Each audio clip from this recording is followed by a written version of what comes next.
Hello friends, പുതിയൊരു വീഡിയോയിലേക്ക് ഏവർക്കും സ്വാഗതം. ഇന്ന് ഞാൻ തയ്യാറാക്കാൻ പോകുന്നത് പൂരിയാണ്.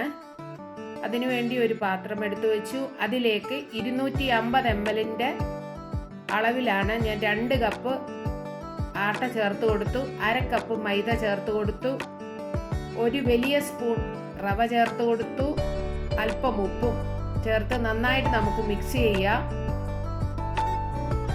ഇനി ഇതിലേക്ക് നമുക്ക് അല്പം ഓയിൽ ചേർത്ത് കൊടുത്തു. ഇനി നന്നായിട്ട് മിക്സ് ചെയ്തതിന് ശേഷം അല്പം വെള്ളം ഒഴിച്ച് നമുക്കിത് കുഴച്ചെടുക്കണം.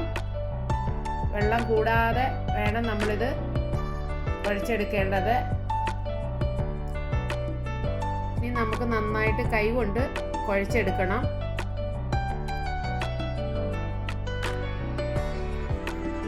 അല്പം വെള്ളം ഒഴിച്ച് വേണം പൂരിക്ക് കുഴച്ചെടുക്കേണ്ടത്.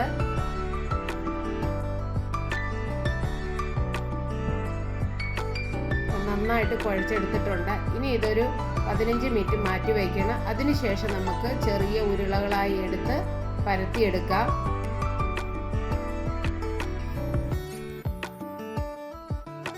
എല്ലാവരും ഒന്ന് ചെയ്ത് നോക്കൂ, നിങ്ങൾക്ക് ഇഷ്ടമാകും.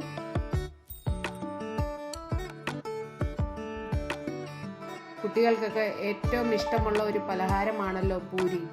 എല്ലാവരും ഒന്ന് തയ്യാറാക്കി നോക്കുക. ഈ രീതിയിൽ വേണം പൂരി തയ്യാറാക്കി എടുക്കേണ്ടത്.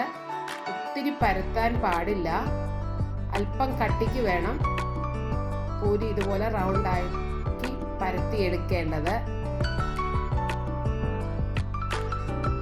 ഇനി നമുക്ക് പൂരി വറുത്തെടുക്കാം. എണ്ണ നന്നായിട്ട് ചൂടാക്കിയതിന് ശേഷം മാത്രമേ പൂരി ഇട്ട് കൊടുക്കാവുള്ളൂ. എന്നാലേ പൂരി നല്ല ബോള് പോലെ പൊങ്ങി വരികയുള്ളൂ.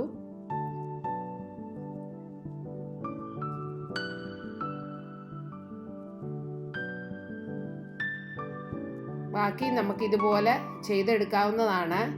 ഇതുപോലെ എല്ലാം ചെയ്തെടുത്തിട്ടുണ്ട്. ഇപ്പോൾ നമ്മുടെ പൂരി റെഡിയായി. വീണ്ടും കാണാം പുതിയൊരു വീഡിയോ ആയിട്ട്. Thank you.